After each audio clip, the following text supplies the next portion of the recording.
are you? Well, I'm all right. It's good to see you. Thank you. You look great as usual. Thank you. I was very lucky that I think the station or the studio sent me the tape, and I got to watch last night the special. And it's really a beautiful special and a lovely tribute to Sonny. You should be very proud of it. No, I am really happy. I worked hard on it, and I think that it's as close to knowing exactly what it was like for us on the other side, you know, behind the scenes, right, as anybody can ever get without actually having experienced it. There were things I didn't know that I found out during there, like that when you guys moved in together, you were a young kid, you had twin beds and you were just friends. He said, you can move in, but I'm not attracted to you or something? He said, yeah. He said, all right, he said, you could come and live in my house. I'm not really I'm not attracted to you physically, so just, you know. Yeah. So we were like pals. Actually, I was like an annoyance to him. Not really an annoyance, but all the girls that lived in the building next to us, like they were all very, like that, and I was very, and so he just Let me tell you, is better than or it's not so bad. A lot of people would like right. You know? But it was before was popular. Oh, back when was a little better. Right. All right, I understand. I'm just waiting for that to come in. That'd be good for me. Now, how long did it take before you guys sort of realized you were in love, and that was it a long time? Well, until my mom found out that I was lying to her, because I told her I was living with a stewardess, and then she found out I wasn't living with the stewardess because one time she came over unannounced and she found jockey shorts in the tea cupboard, and so she realized it wasn't a stewardess, and she made me come home, and that's when Sonny thought that he missed me, and then he realized that he liked me. Yeah, and it all started right there. Yeah. The great thing, too, that I found out on the special was that you guys used to call yourself Caesar and Cleo. Yes. That's how he started. I didn't know that. Well, because we didn't make, we made a couple of records of Caesar and Cleo. And I don't know, it just, everybody had to have some sort of, not gimmick, but be different than themselves, you know? Right. And so that we thought that would be a hook. That would be like the cool thing to be. And then we just decided one day, well, it's not so cool, we'll just be Sonny and Cher. Because they lost your luggage. Well, yes, actually they did. We were on our way to a gig up in Oakland and with the Dave Clark 5. And so they lost our luggage, and I had this great little dress with what I thought was really cool, with a pull-away skirt, and it had like little hot pants underneath it, so the appropriate time in the show, whatever that was, I would pull away my skirt. Well, anyway, they lost it, and we had our bobcats and our home clothes, our daily clothes, and we went on in that. Yeah, and that's sort of everybody went crazy, all the young kids. Yes. Yeah. I thought very touching, too, was the story about how you used to eat in this one Italian restaurant. Martoni's, yeah. And tell everyone that story, how they kicked Sonny out. Well, we used to go to this place. It was really big in Hollywood. All the record people went there, and Mario and Tony owned this place called Martoni's. And we used to go there constantly. And one night, this huge man tried to get into a fight with us, and he was completely out of line. He was really drunk. He was horrible, and they asked us to leave. And so Sonny was really hurt. I was upset, but Sonny was really devastated because these guys were Italians and they were his friends and blah, blah, blah. So he went home and wrote the song "Laugh at Me," and it was on the air, I think, the next day, you know. So it was difficult in those days because people looked so straight compared to us. Right. You know, and people were so terrified of the way we looked. They just couldn't quite figure it out, you know. They couldn't put us into any kind of a category. And would you think the moment that defined your success for you was the Ed Sullivan Show? Was that when he called you Sonny and Cher? Sonny and Cher. Sonny and Cher. My little paisan, Sonny and Cher. My big dream to be on Ed Sullivan, and then he called me Cher. But it was, in my estimation, like, you know, proof that you were someplace, you know, that you had really arrived. We don't have that kind of a show anymore, you know, but that was, Elvis was on there, and the Beatles were on there, and everybody that was really famous was on there, along with the Little Mouse and a couple of other things. Yeah. Yeah, I remember watching that show, too, with my grandma. It's like the big highlight of the week. Yeah. To get to stay for that show. And then when they started showing, like, you know, rock and roll acts, it was completely exciting. Because there's a clip of that in the special that when you watch it, you'll see, and there's a look on your face where you look sort of startled that you're there. I am. You know? I'm kind of stunned, you know. And the weird thing was that while we were rehearsing, he wouldn't talk to us.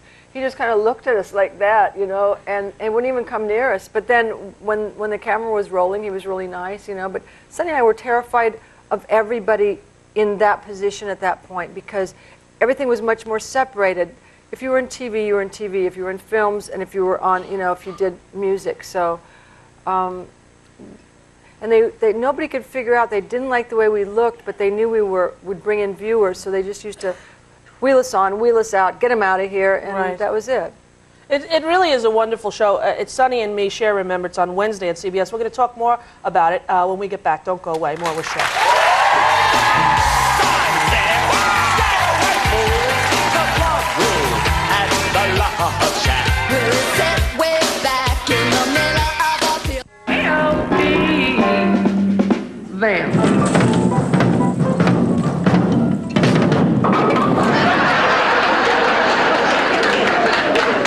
How do you like that? A strike, and I don't even own a bowling ball. When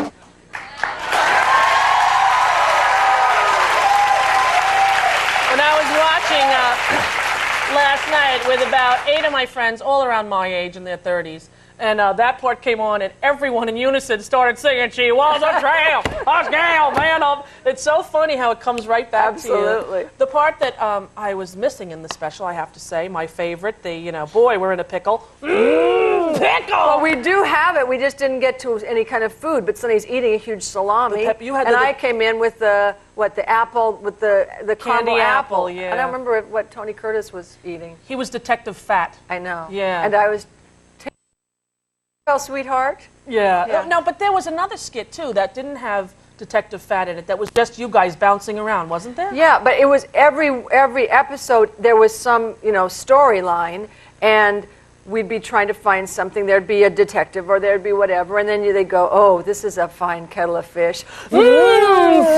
That's right. Well, we used to do a show at school called The Senior Follies, where all the students would get together and make fun of the teachers, sort of, you know. And that's what me and Billy Sheeran got dressed up in these big things, and we make fun of all the teachers and do it with the food, you know. Boy, we're in a jam. Jam! Was my favorite part of the show. And it's so great to see, too, all the stuff with Chastity.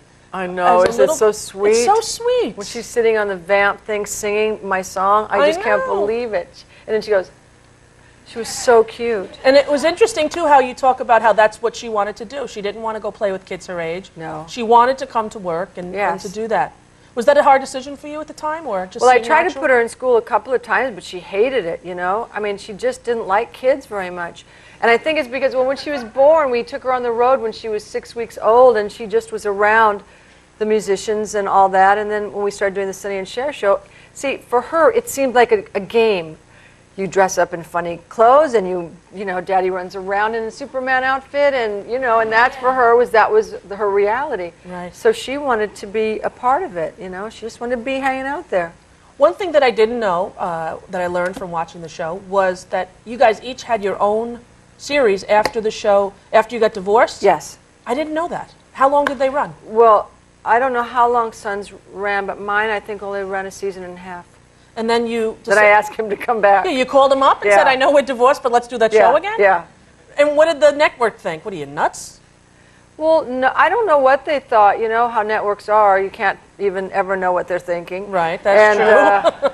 But I think it seemed a good idea to them because I was really not enjoying myself, and so everybody knew it. Yeah. So they thought it's better to have them come back and be happy and see, you know, not have her be such a, you know, Such a... bitch. Bitch? Yeah. Oh, okay. I didn't know what you were such a. We're going to take a break, but we'll come back and we'll talk about remembering him and what you want people most to remember about Sonny. More with Cher.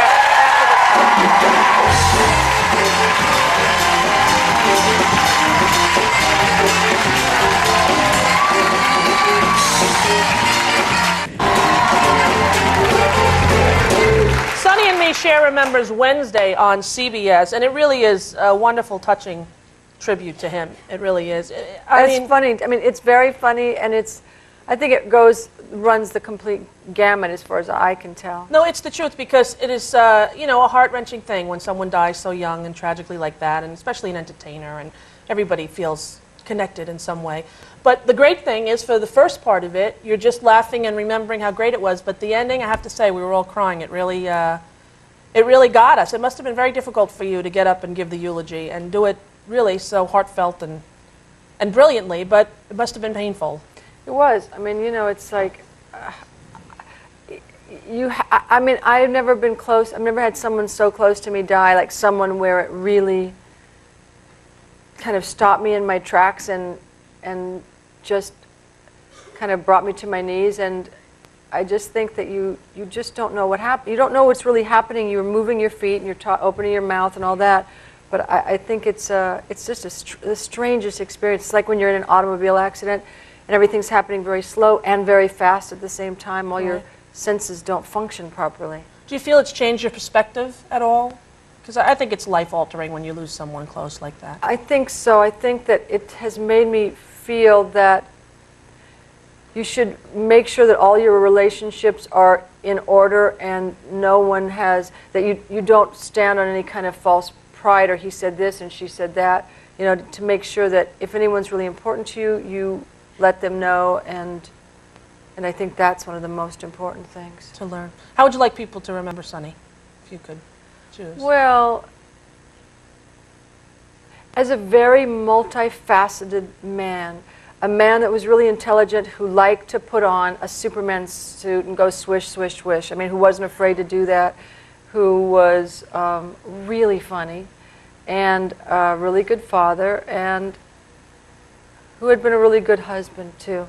I mean, he was a really well-rounded person, and I think that sometimes TV and images, especially if you can create a strong one, it's almost impossible to ever get rid of it. Right. So I think people just wrote him off as being that funny little short guy that, you know, Cher made fun of. Right. Well, this really gives you a well-rounded view of who he was as a man and an entertainer. And I think it's beautiful that you did it. I encourage you all to watch it. I enjoyed it so much. Sonny and me, Cher remembers. And thank you very much for being here. You're doing a movie? Yes. Out in Italy? Yeah. All right, you come when it's over, all right? Okay. All right, good to see you. We'll be right back with the B-52s. Don't go away.